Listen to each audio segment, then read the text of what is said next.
the success of this largely boils down on two factors. I think one is the underlying attitude and aptitude of the people that you're moving into this space, but also a willingness to and an acknowledgement that you need to invest in bedding that in properly. Investing in agile coaches, creating a proper framework, quality standards, definition of done.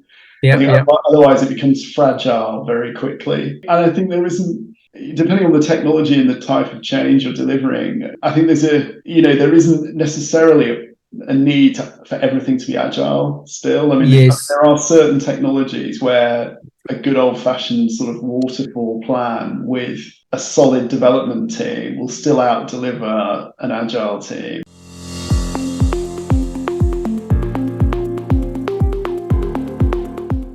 My name is Heath Gascoigne, and I'm the host of the Business Transformation Podcast. This is the show for business transformators who are part business strategists, part business designers, part collaborators, and part negotiators.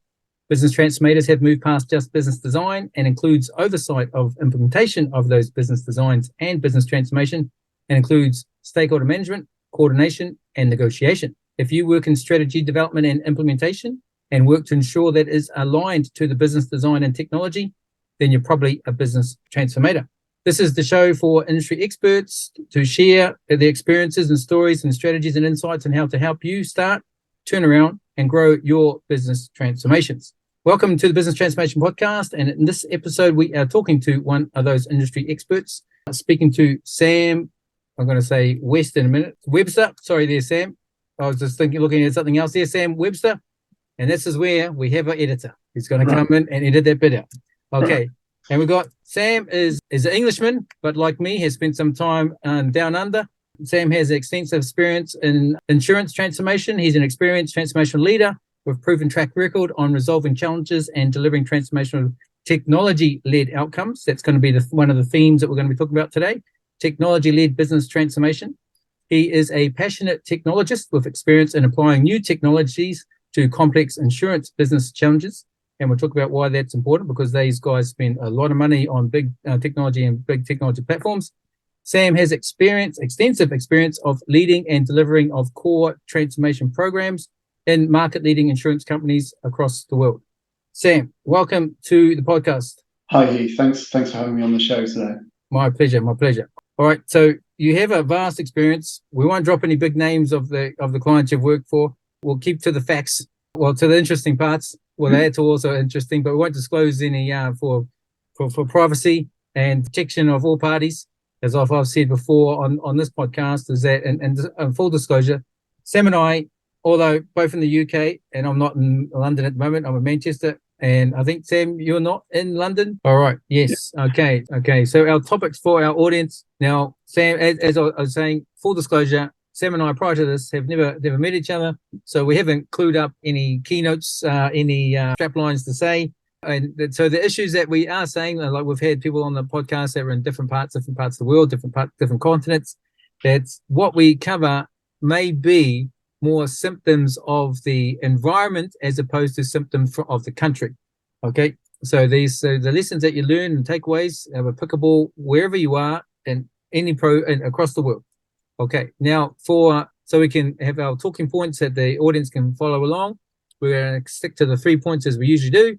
So first up is setting the foundation for successful technology-driven business transformation. I like that key part there. We're talking about business transformation because we've had a few guests in the past. One of them, Lauren Robbins Spagnola, who said it so eloquently about there are no technology projects, there are only business projects enabled by technology. I thought that was great. The second point being the key factors for transformation success and navigating the technical delivery. And that I think that is the last one there is probably very sort of pertinent, because most of the focus comes in when a big program fails. It's mostly not from the process changes. They blame technology, but it's not necessarily technology's fault. And as we've talked about on this podcast before, and also I wrote it in the book about the 4 causes of transformation failure, and it all got nothing to do with technology. It's all to do with people. Lack of business user involvement, lack of senior leadership support, changing requirements, and incomplete requirements. They're all to do with people, nothing to do with technology, but the finger pointing ends up going in technology's direction, which I think is a little bit unfair. If we get a chance, we're going to get into that. So, Sam, away you go. So, setting the foundation of successful technology-driven business transformation. Why is that important? So I think certainly in the industries I've worked, predominantly insurance, I think historically there's been an over-reliance on purchasing technology and implementing it to address a problem, at the neglect of really moving the businesses forward. And I think that gets lost sometimes with this big focus on big, expensive, tens of £1 million programs that the technology will be the silver bullet, and not do the hard work around how is that investment in that technology going to be sweated to deliver the overarching business strategy. And I think in incepting these large transformation programs, I think there's a real difference between just replacing a core piece of technology as a hygiene factor Yes. versus actually doing something that's gonna put the business on a foundation for success for the next decade. It's a very clear difference to me in terms of how you delineate those two types of programs. Okay, can we just pause there for a minute in case the audience missed it? So what Sam was saying there, if I paraphrase you correctly there, Sam, is that technology, like it or love it, isn't the silver bullet. And we talk about change and transformation programs, there's usually 4 elements to it, right? People, process, technology, and data. So as you were just saying, that's the technology part was one part of it. And I've seen that myself where they put a lot of focus on technology. The technology seems to be leading the program, but there's other elements that aren't considered. So and reminder for the audience that Sam is a technologist, and Sam just said, technology is not the silver bullet. That's coming from a technologist. And it's more than just replacing the technology. So if you're in a transformation program, and I've seen this, and I'm not going to point the finger at the current client or anything like that, you don't want to be focused only at technology. If you heard me, guys, tomorrow morning when I come and see you, all right? Okay, so go ahead, Sam. Carry on. Yeah, so I think when you start these programs, I think the sponsors' role and making sure they're really clear on where they're trying to get is one of those early kind of hygiene criteria around, is this program going to be successful? Like do they have a vision of how they see the business operating? How are they going to trade? Like, depending on the nature of the program, like if they're trying to launch new products or distribute on new channels, that a lot of those decisions are largely technology agnostic. They are commercial decisions because they believe they can increase shareholder value through innovation in distribution or in a product offering. That's the positive kind of indicators. I think on the flip side of that, stakeholders who are like, we're just going to buy the latest version of a platform because that's what all their competitors are buying. Yes. Yep. And that you do you get a lot of safety in numbers type purchasing decisions, but without an overarching vision of what they're going to do with when they purchase it. They tend to be more rocky type transformations because it's very hard to define what success looks like. Yes. Okay. So I'm detecting here you've named a couple of key points here. You've talked about pretty much the approach. You need an approach from the beginning, and I think we're alluding to strategy here. Yeah. There's a vision, I'd say a true north, if that's our term, and there's roles and responsibilities, and one of them, the key players you've called out already, is the sponsor. And the sponsor, maybe the sponsor's role to come up with the strategy, or the sponsor's role to pull together the senior leadership team to say, we need to come up with the strategy, but it's needed. Yeah, I think that needs to be like really clearly articulated, documented, shared, so that everyone can buy into it. With some hard metrics around aspiration and what that can look like.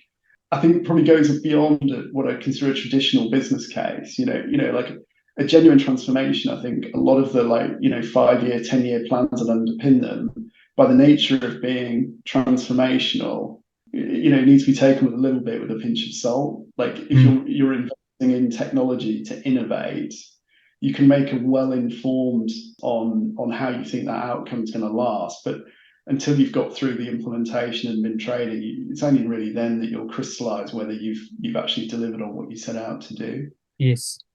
So I think the point there you're making is when you start with your vision and you articulate it down to and my approach, or the HOBA tech approach, is the vision, your vision, your strategies, people, process, technology, data, and then the objectives and measures for each one. So what you're saying, and I completely agree, is, and it's also like, if we bring in the agile mindset, is people don't want to commit to a certain vision or objectives because they might be held accountable if they do or don't achieve those metrics. They go, I don't know right now, it's so far away. So they don't commit to anything, and there's no clear vision. And then the project just invests a lot of money, and it's everyone's going in all directions. Yeah, absolutely. And I think that you touched on it there. Actually, that's the difference between a strategy and a plan. A strategy is something that, in my experience, is fluid. You start with an initial vision that gets continually revised during the lifespan of the program and beyond that, whereas plans are very much more factual, more focused on the here and now of actually achieving a specific objective. And I think when you're going through that program initiation, having that roadmap that might take multiple years potentially to completely fulfill the strategy, yes, but understanding that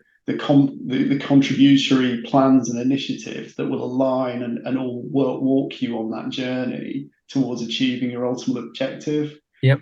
I think a sponsor and a stakeholder group that can understand that there isn't almost instant gratification on these large scale programs, that there is a path to walk to get the foundations right, to get the right technology in, that takes time, and there isn't necessarily an immediate payback on it, which depending on your corporate culture is difficult in some environments.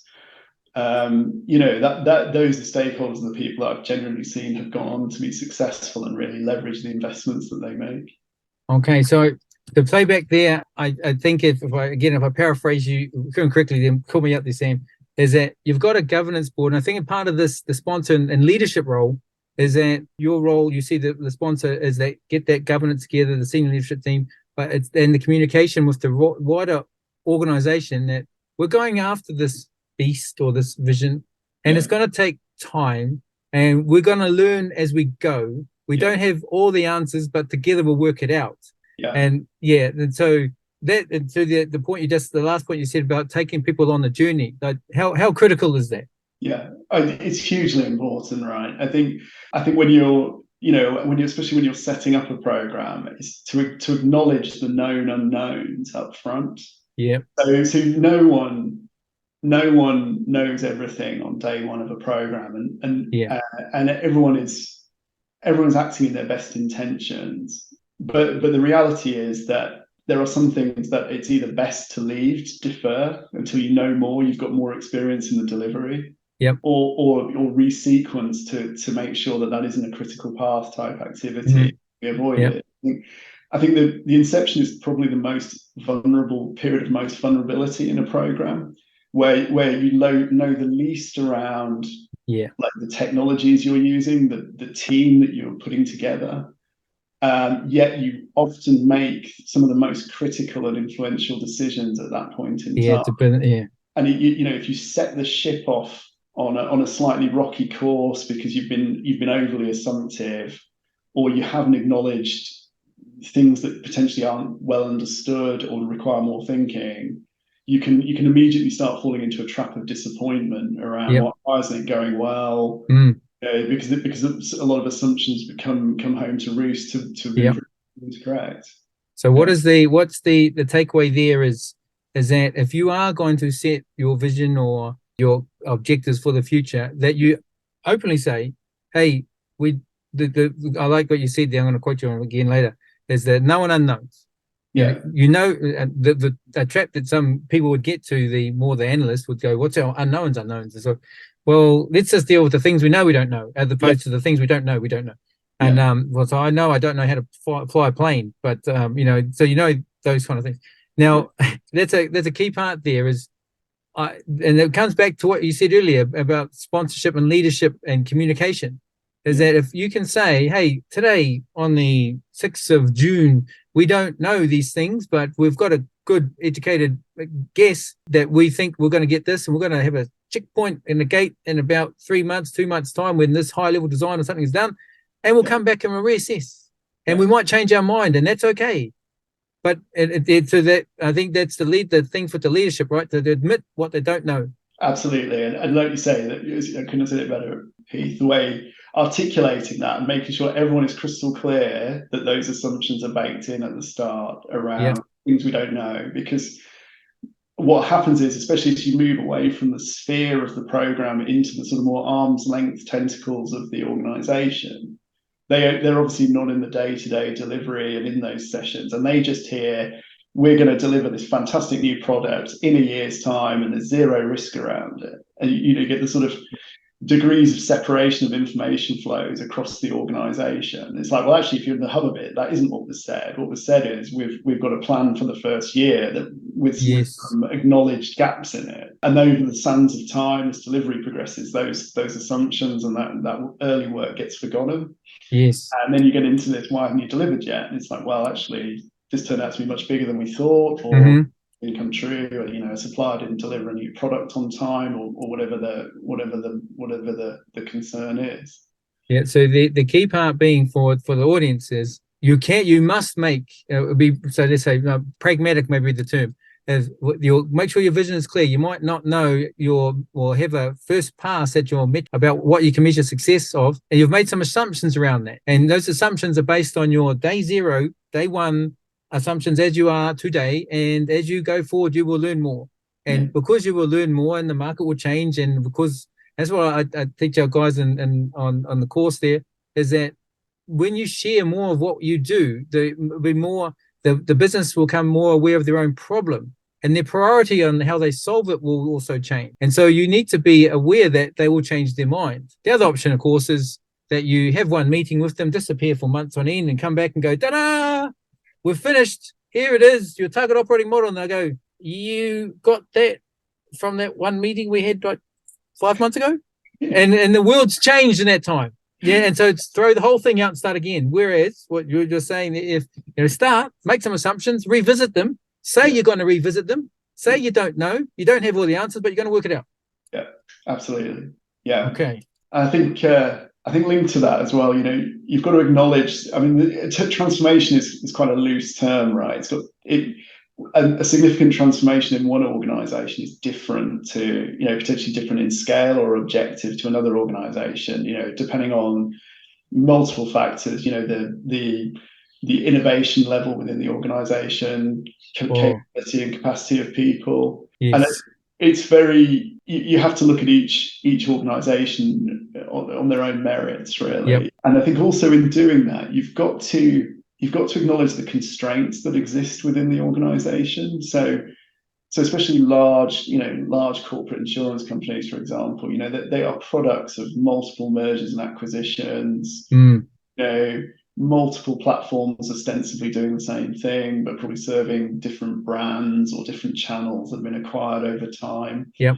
And that it isn't a green field in pretty much all scenarios. There is some constraint, be that technological, organizationally, different organizational fiefdoms, or unclear organizational structures as well, that these programs, when they come in, have to try and cut across and accept that there are some limitations on the transformation. What you can deliver. Okay, so for the audience there, what Sam was saying is that there's differences in transformations depending on your the organization itself. Yeah. A small system implementation might be a big deal for one party, and the same size in another company means it's nothing. And then and the maturity, well, I have this with the current client there, that their really exposure to projects, not just transformation, but projects in itself is a foreign language. So having that in consideration, and then the constraints that may become limitations. But in summary, I think you're saying is, to your words there about the green fields, even though a so-called green fields project appears to be green fields, there is some history there, which is, if we talk about coming into an organization, there is a current state. And so many times I've seen consultants come in, they want to go straight into design and building the future. And so what that does, and to what you've just said there, Sam, is you've just disregarded the whole thing. Yeah. No consideration at all. And then you wonder why they struggle. Yeah. Yeah, absolutely. I think you see this a lot. You see this a lot with working with fintechs, especially, where they're fantastic organizations, highly agile, can be perceived to deliver outstanding outcomes in a rapid pace of time. And that's because they don't have that baggage of large corporate organizations. I think quite often you see a fintech, the sales pitch is phenomenal. You can do this, you can launch a new product in 30 days.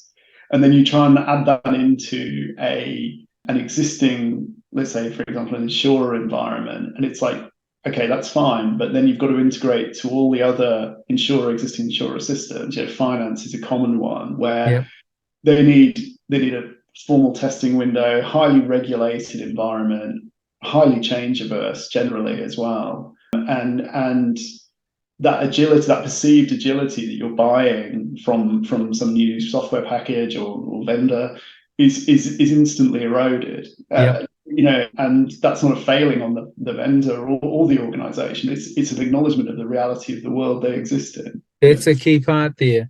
I think that you said it there. It's not a weakness. It's an acknowledgement. And I think what happens, and I've seen it a lot in my experience, is that they'll shy away from admitting that and see these current issues, culture even, of, let's just ignore it because we don't want to deal with it. And then it becomes a molehill, becomes a mountain. And it's like, well, that's because you chose to ignore it. And you can no longer ignore it.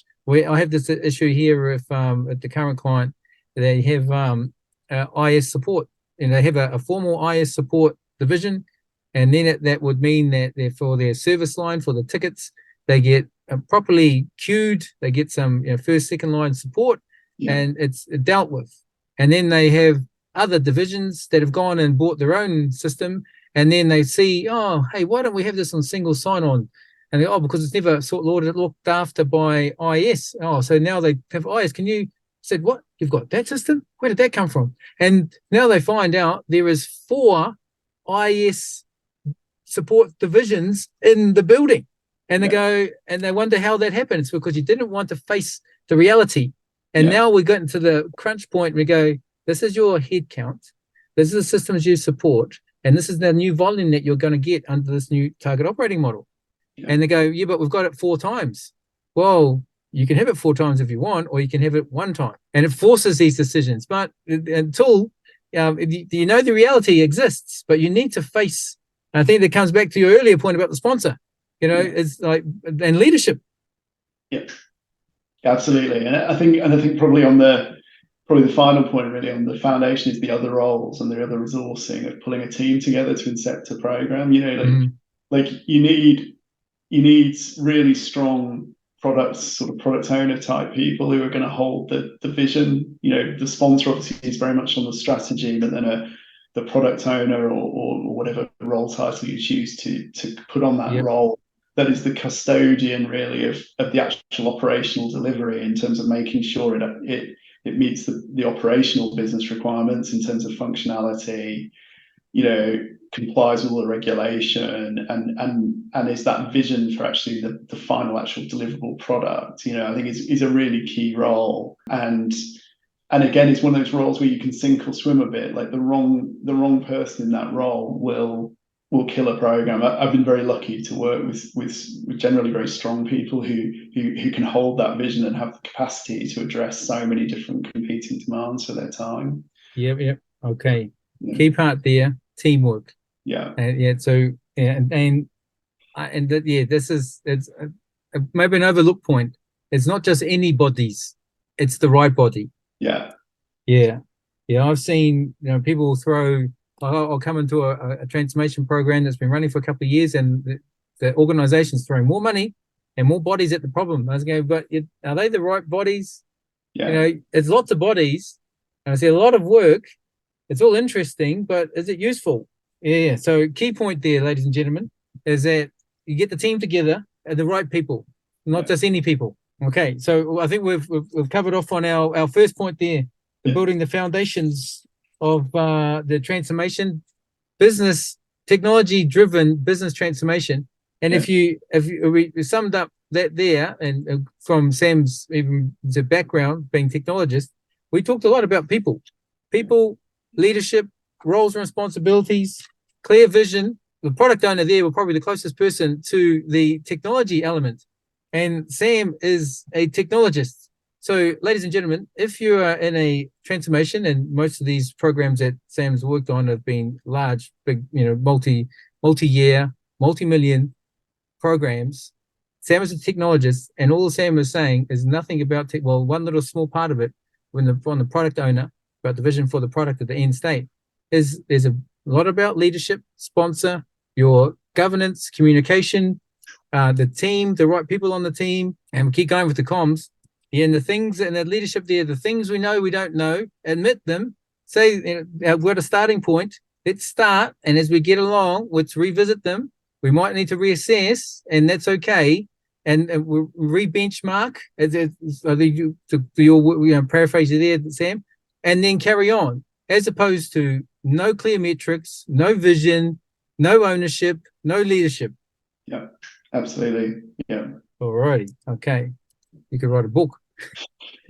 Okay. And then second point, the key factors now. Okay. So we've got the things, the foundations. We've got our foundations together. We've got our leadership, our vision, our governance, that we're communicating well. We're admitting the things we know, and the things we know we don't. We're going to come back and revisit those.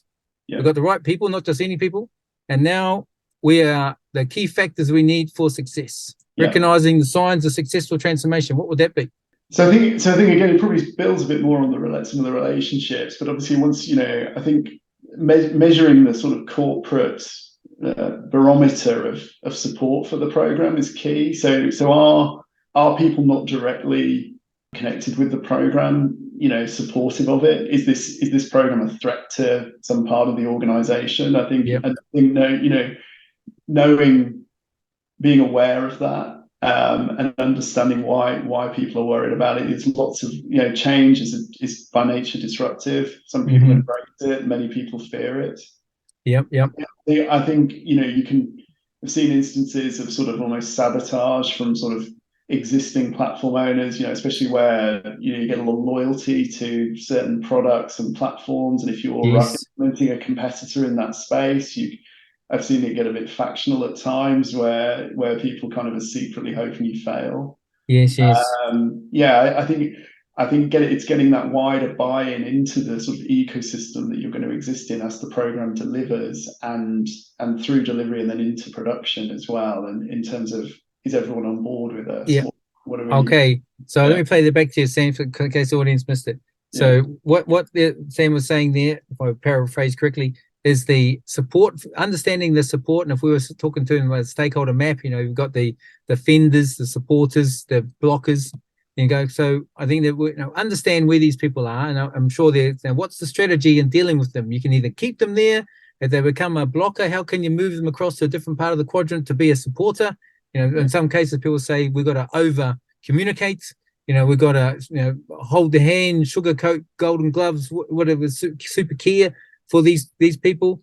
But there are, to some of those points that you said, Sam, is that there are existing tech or platforms or technology. They have for whatever reason, a long relationship.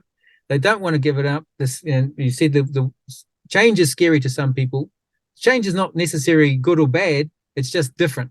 And if people, and to what you said at the beginning, is about the journey, right? Yeah. You got to take people on this journey, and they might realize, hey, actually, you mean I'm going to not double key that application form 5 times? Oh, great.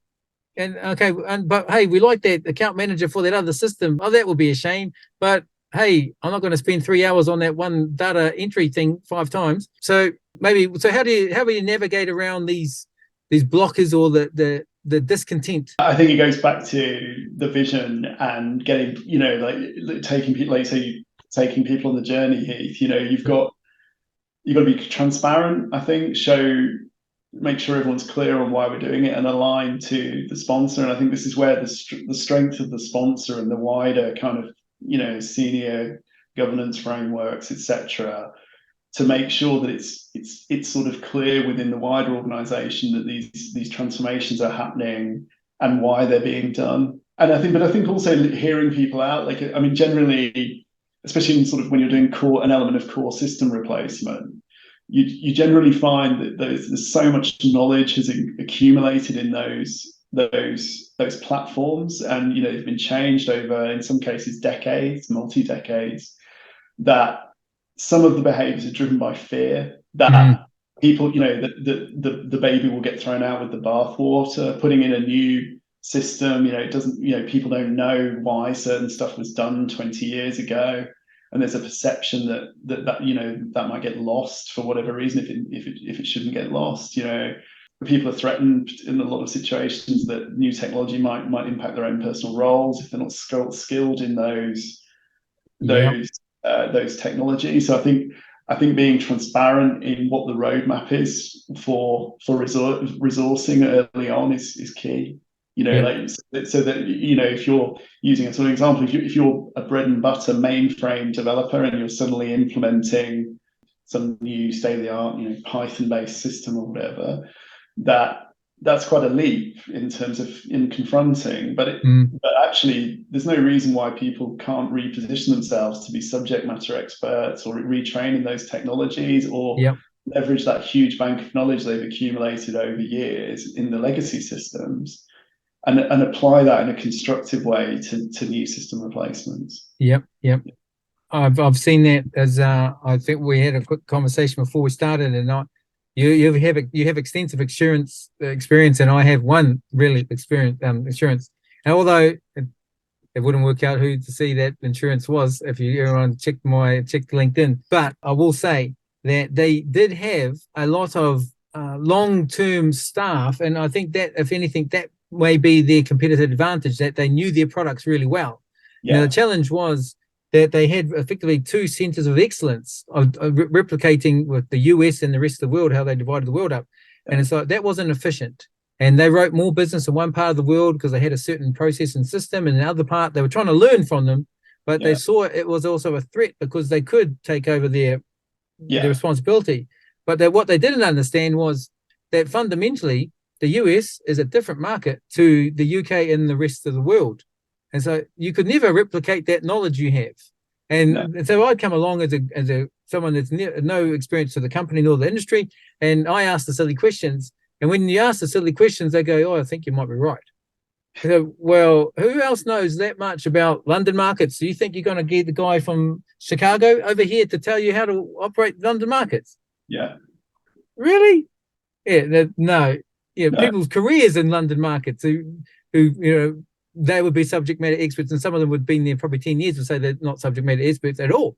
Yeah, no, that's very true. Yeah.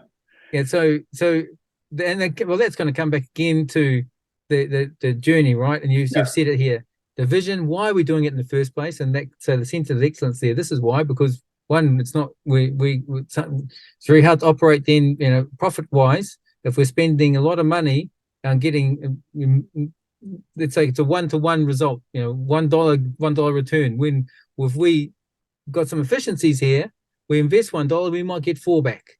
So there is the reason why it needs to be big enough, right? You've got the sponsor and strong enough. So there's a few parts there with that strong. So for the listeners, it is, and I've seen it on I would say we've got a great sponsor on our program, a strong character, a lady actually, is very, very good, and it comes down to personality. And so you've got the right person, because I think they use those words, they've got to fight the fight. Right? There is a fight going on. Like, some people will say, well, I don't want to play politics. Well, that in itself is a strategy. Okay, so we've got and the resourcing element of I just touched on that earlier, but there are, and you said it there, the reskilling, and if you're one type of technology developer, you have to learn another one, then your value goes up. So it's a win-win. Absolutely. And I think sort of building on that as well, I mean, obviously, especially the large transformation, obviously agile delivery methodologies have really taken hold in the the last decade. And I think I've seen this work well, and I've seen it work less well in terms of coinciding a whole shift to a new delivery methodology at the same time as trying to embark on a major new technology initiative. Yep.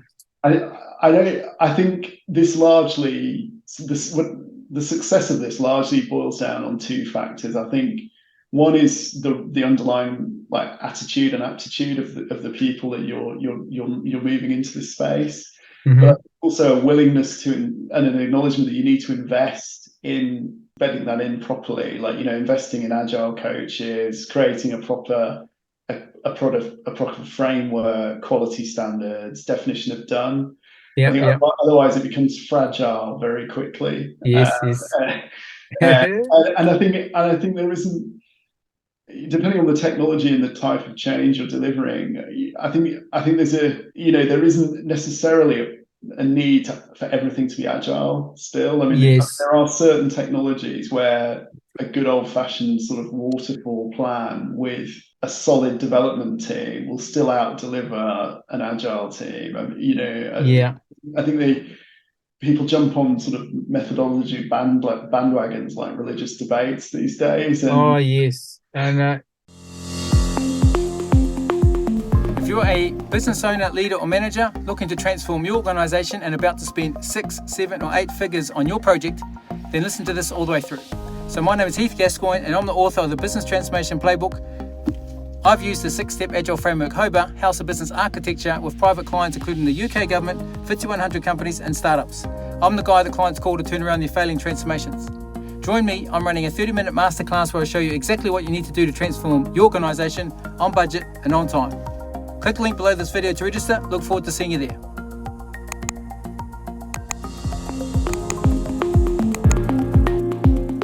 Yeah, I just interrupted you. There's a good point there. And I don't know, the previous client, but easily you want to listen to this one. So the key point there, ladies and gentlemen, it is like they're saying, and it's just where that just came from. This is coming from Sam, a technologist. This is, technology guys are wrongly, I think, accused of, and maybe because they have the ability to, chasing the what do they call it? The new shiny object. And so I always talk about, you always ask the first question, why? You know, it's great to be a new adopter, an early adopter, and adopt a new methodology or approach, especially if the why is big enough. Hey, your current existing process or approach is not working or it's ineffective. And if you compared it to your maturity of the organization and the ability to learn fast or learn a new approach, maybe learn a new approach independent of trying to do a transformation at the same time. I've had this previous client who would remain unnamed, Beasley, who would want to wanted to adopt a new approach of their program delivery, as in the current client. They've decided to adopt a certain approach, which is completely foreign to the organization. After I started here, they brought me in a year into it. They're asking me, the business are saying, Heath, we don't understand this. This is the approach. The program's been running for over a year, and the business stakeholders who are quite senior coming to me and saying they don't understand it. Yeah. So it's so foreign. It's like, why did they want to change it in the first place? What was wrong with the current approach at the first place? Not so much it wasn't wrong. They just wanted to try it because it was different. So it needs to be, to your point, Sam, you don't need to chase the new shiny object, in my words, but to chase the new, just for change's sake. Yeah. Absolutely. Okay. Yeah. I think, so that's the right delivery method. So there's only if you need to change. So the part we're talking about here is the key factors. And so, yes, we've got a delivery methodology. It may be agile. It may be some other version of agile. It may be waterfall, or another hybrid, agile, fragile, somewhere in between, as long as it makes sense. Yeah, absolutely. Yep. I think going back to the agile thing, delivery over process, like ultimately delivering the working transformation and the code matters more than kind of how you get there to a degree. As long as it's good quality work, yes, delivers the business outcome. That's actually what ultimately matters, and it's maintainable. Delivery over process. I want to quote you on that one. Okay. Yeah. Yes, delivery over process. Let's focus on the right things, right? Yeah. Not focusing on that there is focus on the outcome. The more, as opposed to, would be focusing on the process. Let's make sure we're agile. Let's make sure, like you see, some really hardcore agile. What do you call them? Agilists. Yeah. Who would say no, that's not a scrum because you are over 15 minutes stand up, or you're sitting down, so therefore it's not a sprint or a scrum. Well, the whole idea of approaches. I have guys who read my book and call me up and say, Heath, we're trying to adopt your book straight from word for word, straight from the book. And I say, hey, take it easy there. Thank you very much for reading. But it says on the front cover, framework, which means you apply it two ways, appropriately and proportionately, not by the letter. If it was by the letter, that's actually not a framework. It's called a policy. And the policy is usually written by the company, not by a third party. Are you sure we haven't worked on the same program? I know. So that point, ladies and gentlemen, it's clear then what Sam just said, that the events, issues, and that Sam faces on his projects, which are the big dollar, big tech transformation projects, are very similar across transformation projects, not just in insurance, not just in the UK, but around the world. So the learnings here, what Sam's talked about earlier about the approach getting together now into the foundations. Yeah. Yep. Absolutely. And I think so. Probably on the other thing I think it's really important once you start sort of to make the delivery successful, and once you're sort of getting going, is how you stay in touch with the business as usual world.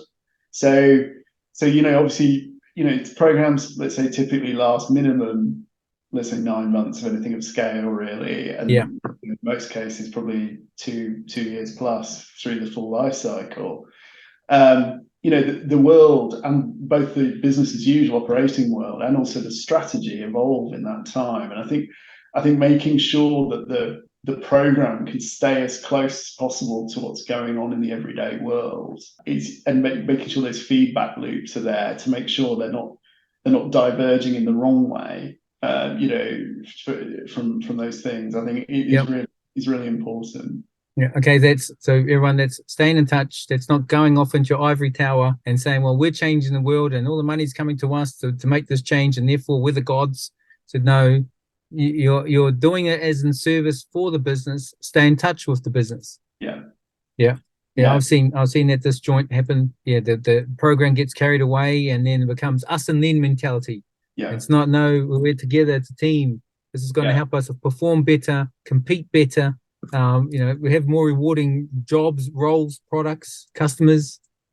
And I think absolutely, and I think sort of building on that alignment, it's always thinking about what happens when the program goes live from the very start. So how is the organization going to realign? Starting to think about that early on. The management of things that won't get resolved. So especially in regulated environments, like how are things like key design decisions being tracked that might have implications for the FCA? Are the right, not necessarily not a massive over governance, but the right appropriate level of governance to make sure that stuff's recorded, and frameworks where at the point of going live you can articulate to the ultimate signatories for the system to go live what risks they're actually signing up to. So what are the skeletons in the program's closet that have been recorded during the lifetime of the program, that things that haven't been finished or compromises that have been made. Is there transparency around that? It accumulates right from the very start of the program. So when the program comes to go live, everyone's clear on, we know we made a conscious decision to not do something, say, with this particular legacy product. And we know that when we go live, that's going to leave some kind of legacy debt, technical debt, operational compromise that need to be addressed or worked around. Okay. So, ladies and gentlemen, we got not so much the post-live to say like lessons learned, it's the current go-live lessons learned of what has been and not been done up until that point, which is a great point. I've seen it on Solvency 2, actually. We had a quick brief discussion about that. When I joined that project, it had been running for about a year, and I stayed on into that for another 2.5 years. And when I started, usually I ask 3 questions when I start. Okay, have you done this before? And they go, yeah. I said, okay, so where's the lessons then? And so I started, and I said, okay, have you done this before? I said, oh, we didn't do exactly solvency or insurance. We did Basel, banking. I said, okay. And I said, okay, So you've done this regulation implementation before. Fantastic. Institutions leading it. So yeah, great. Okay, so where's the lessons learned? Oh, we didn't get it. We didn't capture them. I said, what? How long was that project? And I said, that's unbelievable. And I said, okay, so what about the staff? Surely some of the staff must be still around here. I said, oh yeah, you know that going away party you went to yesterday, or the drinks? That was the last girl who was on the project for 2.5 years. I said, oh my God. Yeah, so I think that you've said it earlier about the documentation, right? The documentation of the vision, the documentation of now we're here at Go Live of it's almost like the things we know we don't know, the unknowns. Is we know this, we said we make the conscious decision. So ladies and gentlemen, documenting it, agreeing on it, it comes back to the communication again, right? Yeah, absolutely. Yeah. But it's these things are hard to do retrospectively, right? That's important to bake those practices in.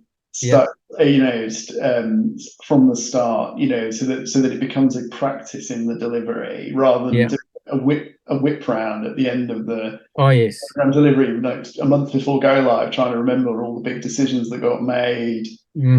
I think similar things. Data lineage is obviously very topical as well now, especially with some of the more regulatory scrutiny on it as well, in terms of baking that up front so that the right programs across various application layers or whatever can track the mappings of fields and data movements, and getting those cultures ingrained into the programs that a maintainable legacy is left behind. Yeah.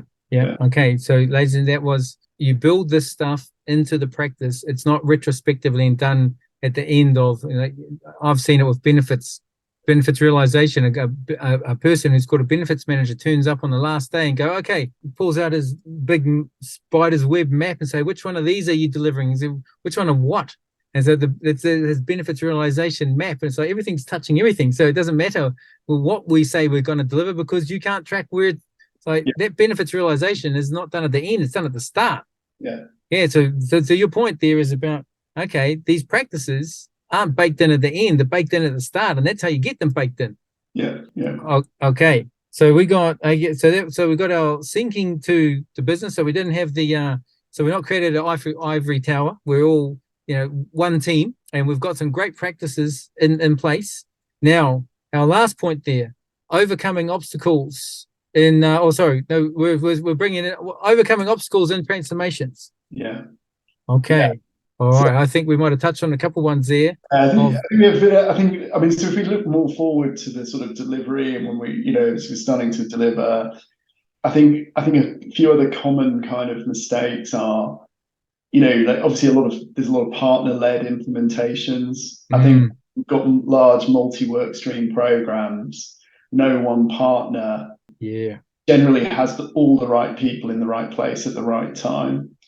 And I think as leading a program, I think working with the sponsor and the key parties is really, I think you've got to decide what kind of relationship you want to have with your partners. Do you want it to be a very procurement-led, combative, fixed price, nickel and diming every change? I've seen that done very well, but that won't necessarily leave maybe the best taste in people's mouths during delivery. But will probably deliver the best commercial outcome in terms of cost to deliver, versus you want to treat your partner like part of your extended team, and build an ongoing partnership that will survive past the implementation of the program. There's no right or wrong approach there, Margaret. It very much depends on the drivers of the organization and what they're trying to achieve. Yep. Okay, so ladies and gentlemen, if you missed that, Sam was talking about there when you are setting up your team or your program, and you might, if you don't have the resources, and governments say, as a lot of companies do, if they don't have the resources themselves in-house, they'll go to market, and they'll call them partners, usually consulting partners, management consulting partners, and they'll bring in their team, and then you have as in the government would go to tender for a procurement process, and there's a way that you could manage that. And so Sam was talking about there, if you are doing one based on nickel and dime or time and materials, and you really watch people's time and output, and you go, here's a clear deliverable, and you really micromanage them. Are you going to get the best out of these people? You might get a best product, but it's not going to be an enjoyable process for anyone. So yeah, very good point there, because a lot of these transformation programs, the organization don't have the capability, competency in-house. They go bring it from external. Absolutely, yeah, and I think it's finding that complementary. I mean, it goes back to the sort of organizational design, which we about the business transformation. But like what is the roadmap for the support of the platform? Are we going to keep partners around after they go live? Are we going to blend in our own permanent hires as part of the program delivery, or transition existing people who work in the organization to become the go forward post program people? I think these are big decisions that have a long lead time in terms of making in as well. Like, if you want to build an indigenous kind of team to support a platform, you've got to hire the people that you need. Ideally, you would have them co-working on the program during delivery, so the knowledge transfer starts. Yes. And so that you can release the partner resources at the appropriate time without seeing a massive knowledge loss through the organization. Yeah, you said a key point there is a knowledge transfer. Who'd have Tom Wiss actually as I think the last guest is this podcast is yet to be published, and he's a Lean Six Sigma Master Black Belt. Actually, I just posted that one, and he talked about the knowledge transfer, and he had an analogy for it. He talked about was it first he's in the water with them, and then he's on the boat, and then he's on the shore, and so the proper. Slowly separating himself from the team, from really the problem, and to the point where the self-determining, self-controlling, self-fulfilling, if you like. What's the agile term there for self-directing the teams? So they're self-empowered now. They empower themselves. Yeah, and that's I think that's what I look forward to do when I go onto a client. Is it didn't say full-time job on the spec when they brought me in. It said consultant. And part of the consultant's role is exactly that, is to transfer the knowledge. Yeah, absolutely. Yeah, and I think it's the knowledge transfer. There's ways of doing it, right? Like my view is you only learn through doing. A lot of I've seen programs get bogged down with by asking for excessive documentation. Almost documenting every line of commenting every line of code type stuff because that's perceived as making it easy to transfer. But depending on the type of developer you are, I think that's very hard to actually glean how code was supposed to work. What was in the mind of the developer at the time they wrote that code. Nothing beats them sitting together co-coding for a period of time and actually trying to understand. Okay, I understand why you wrote it that way. I understand you were trying to code around an edge scenario that was found in testing that's not in any documentation, but was a big problem at the time the program was delivering. Yeah. So the key part there is you learn by doing, and part of the doing is first maybe the observation.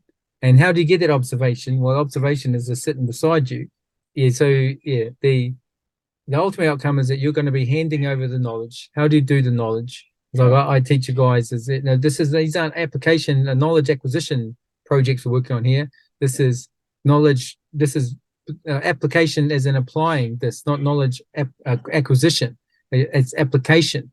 So the point there being that to transfer the knowledge properly, is that people have to get used to the muscle, right? I tell people go to the gym. You come to the gym with me, I'd lift the weights. You watch me, I get the muscle, you lose. 100%. Okay, I think sort of tangential to that slightly is also it's important that you genuinely have control of as much of the program as you can. Like a lot of especially multi-work stream programs, or where they run as multiple sub projects, it's almost done on behalf of the program. I think you've got to be really careful with that you have the prioritization of all the resources aligned to the program's time. Especially where you've got, what I'm sort of referring to here is where you've got perhaps a team that's got a dual hat of supporting the current legacy platforms. But they're also enlisted to help with, building some of the new stuff for whatever the transformation's delivering. But you ultimately, as the program lead, don't have a say in who's more important. I've seen that really disrupt program plans on a few occasions where you just don't have the right of veto. Say, no, I'm more important. Yes. So I see that at this very moment, at the current client here at the moment, the same thing is that split resources, or resources split from two parts, Yeah. BAU and this new future. And so, well, what's important right now? If we can't keep the lights on, we have no future. Yeah. So, which way do you want to do? Yeah, so clear roles and responsibilities there. Yeah. Yeah, and I think this is, and especially in large corporate environments, they've got more than one change initiative going on. Knowing where your program stands in that sort of pecking order of initiatives is really key. Like so that you can be transparent within the program and outside to the program as well. That if prioritization calls are being made to support other initiatives, that doesn't destroy the morale and the cadence in the own program. Yes. You've got to, there's a bit of a take a view for the greater good that needs to be adopted. Yeah.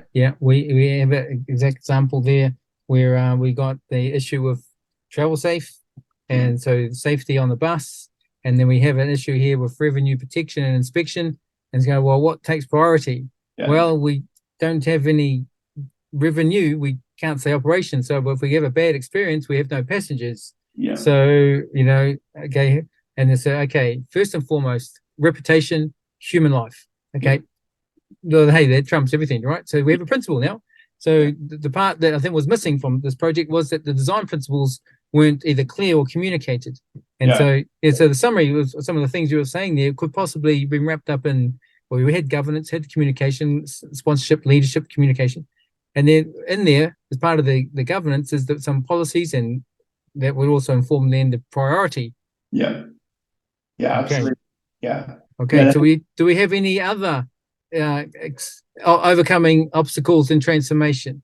I think it's a recent sort of observations. I mean, obviously I think the TSB migration's been in the press a lot recently with the challenges they had around their migration. I think that's definitely, and I actually think this is a positive. Actually, it's made, I think, sponsors and perhaps people who are traditionally more arm's length on these programs much more engaged in terms of really wanting to understand how the program is generally performing and what are likely to be the issues if it goes live, and what methodology has been focused. But I think certainly I'm seeing in my current program, and I think from other peers, I hear this is quite a common thing now. There's a lot more positive interest in terms of understanding, like, what's going on in the program. Is it going to deliver well? Is it going to cause a detriment if something goes wrong? What's the program doing to mitigate that if it happens? It certainly seems to be much more prevalent than I recall a few years ago. Yeah. Interest from the rest of the business on the program success. Yeah. I think. Carol. Yep. I was going to say. I think there's a lot more focus on customer outcomes in general through some of the new legislation that's coming through, but also the potential reputational damage if a large transformation is unsuccessful, causes public customer inconvenience, in the media or whatever. No one wants to be on the front page of a newspaper for wrong reason. Yeah. I have did a, I don't know if I'll say it. There was I won't say the name, but the change of regulation for and they were called at the time if you will recall the PPI instance here in the UK about the personal insurance. And so these companies were in that market. You'd think there would be insurance, but it was actually legal. It was managed by or supervised by the Ministry of Justice. And if we know the Ministry of Justice isn't a regulator, but there is a regulator in the UK, not of legal though, but they were given the task of managing that legal troublemaker companies. And that was in Scotland. And this established regulator, who wasn't a legal regulator, but a financial one, was in London. And so they had a great reputation of this company down here in London. And they will be taking on the troublemakers. So that there is also is a red flag from the beginning. You have troublemakers that are being taken off one regulator to another, and to a space or a market that it's not their niche. They don't do legal. And so the number one really requirement was reputation. That whatever happened, that their reputation as a regulator would not be tarnished in no way, shape, or form. Yeah. And so that was the number one. And so whatever happened with the shift of the roles and responsibilities from the top of the country to the bottom of the country, people, process, technology, and data, that it would operate like waters off a duck's back of day one, no impact, and to your point there about reputation, would not make the paper for the wrong reasons. Yeah. And that was the number one driver. So whatever happens, that we will not be in the paper for the wrong reason. It's like, that's a big thing, right? Yeah, absolutely. Yeah, I think especially, you know, brand name clients, mass market. It's not worth the risk of a failure to invest, you know, or pushing a system in that's not ready, and then dealing with the fallout of it. Really, I think that's the other. I think that's where I've seen a maturity in recent years. I think across multiple clients I've worked with around a greater acceptance of, like, if things aren't ready, to hold back, make sure that they are ready. I think probably thinking like back maybe 5-10 years ago, there was a much greater, you know, we've made commitments to investors. We're just going to slam at all costs. You know, got share price issues if we don't deliver on time. We've made market commitments. We're going to slam it in at all costs. And I think I think there's quite a lot of different companies now who have carried that baggage, and, you know, and have spent years unpicking you know, things that seemed like a good idea at the time, and then have spent years in regret, trying to wish they'd perhaps. I have an example of one of those. I will name the bank that's still going, RBS. That I had to come in. They wanted me to do I did do an assessment for them of the right shore, the politically correct term at the time, to right shore their some market risk roles to India, to a part of India they had no presence, and they were late to market. And so there was, in terms of headcount, they wanted to poach, were already employed, so it's going to cost them a premium. They had no land, no real estate, so they either build custom made, or they're going to lease it. And of course, it's all prime area now. It's going to cost them a fortune. And it operated in their standard time, not like the other part of India that would operate as a BPO, an outsourcer, would operate on GMN time. So it would have this disjointed process, but they'd already made a market commitment that they're going to do it. I was dealing with the COO of that division out there who had a 400 head count, and he's like rubbing his hands. He's going, great, I'm building my empire here. It's lovely. And his recommendation was, Heath, it's completely madness if you do this. And he goes, I would not support if he goes, I am the one to benefit the most from this. And, and I will benefit in more ways than you can imagine. And I would welcome them, but no, do not do it for this, for the customer reason, for the process. It's going to, the ROI is not there. And then I made the recommendation, and I got told our recommendation was not to do it. And I got told, can you change the recommendation? And I said, no. I said, your entire team, entire business out there, and even the guys here are saying it's a bad idea. They said, but we've already gone to market and told them. We might need to cut that bit. We would just change the name, but So RBS are related to my current program. Okay, so, we'll cut the bit. Sorry. I agree with you. But it's madness. Are you sure? You were going to go ahead of it, and this commitment, this is not you're going to get rid of over here like 100 headcount to maybe 30 or 40 out there, save you on the headcount, but also the revenue, the salaries.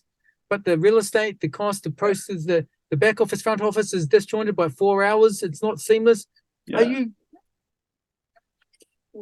Crazy. But because so Mr. Editor, at this point you can bring it in now. So the issue of market commitments can be detrimental. And so your point there, Sam, was saying that the market has moved away from, let's be a bit more lenient now. It goes back to the beginning of, this is the things we know, and the things we know, the unknown unknowns, the known unknowns, and we'll learn more as we go along. And hey, we can make a market commitment today, but we'll get there in 6 months' time when 12 months when we're about to launch. And if it's pushed back for some reasons that we have an assumption that this might not work, this area here is an unknown for us, new tech that we're developing, and it might not give us it. So, hey, if we need to reassess in 6 months' time, then we'll come back and we'll tell you. Yeah, absolutely. Yeah. Okay. How did we go for time there? Oh, geez, is that the time? Yeah. Okay, I'm sorry. All right, okay. It's about now, all right? Yeah, I think so. Yeah. Oh, okay, all right, okay. So, ladies and gentlemen, so I don't know if I could wrap that up in one sentence there. We covered our 3 points. Our 3 points being what was the fundamentals we needed in place for our technology-driven business transformation, our key factors for transformation success, and navigating the technical delivery, and why we wanted that was such important, because then I alluded to that technology, unfortunately, get the fingers pointed at them. But as you've seen, the audience, what you've heard from Sam, who is a technologist, that was, I think, how many times we talk about technology here? Not a lot. We talked about your product manager, product owner needed to be, a strong product owner has the vision for the ultimate product or platform at the end. But the rest is around sponsor, leadership, strong sponsor and leadership, having your vision clearly. Hey, you might, known unknowns, we don't know what the objectives and measures are at that point in time. You might have a starter and you revisit those, you communicate often. There's a few things in there, but the key factor is it's not all about, and I think you used the word about the technology not being the silver bullet, right? Absolutely. Yeah. Yeah. So, that's, yeah. So, ladies and gentlemen, from Sam, a technologist with many years insurance transformations, well and over above my one little period there, who has years of experience as a technologist, has come and said effectively that, in terms of technology-driven business transformation, it's not all about the technology. The technology is an enabler, one of them. You need the other elements, people, process, technology, and data. But to sum it up, technology, and I love my technology counterparts, and I can't deliver these transformations if it wasn't for them. We can't, great process is a great process, but hey, those processes get enabled, some automation, streamlining, for a lot of cases, if not all, technology. So we need them. So, I love my technology counterparts. We can't do it without you, but it's not the be all and end all. We need the full parts: people, process, technology, and data. Absolutely. Yeah. Okay, ladies and gentlemen, thank you very much, Sam. Thank you for your time. If people want to get a hold of you, I'll put your contact details, your LinkedIn profile, your company profile, if you want that out there in the show notes. Absolutely. They know how to get a hold of you. If anyone's doing a large insurance transformation, Sam's your man. He'll tell you that, hey, technology is not the solution, silver bullet. It's part of the solution, right? Absolutely. Yeah. No, it's definitely a big part, but not the only part. Yeah. Awesome. All right. Okay. Thank you, Sam. Look out for this. I'll shoot you a message on LinkedIn, get the details off you. Well, I'll pull them out off your LinkedIn. Look out for this coming out in about 2 weeks time, and I'll tag you on it on LinkedIn. And you can do what you want, share it with your network, let them know, hey, listen to it. We'll get my editor to take out a couple of things that we'll just keep between you and I, and that's all good. Thanks, Heath. That was great fun. Thank you. Yeah, good fun. Okay, buddy. Yeah. Okay, enjoy your evening. Okay, Cheers, mate. cheers, Thank buddy. you. Okay, Bye. see you. Bye.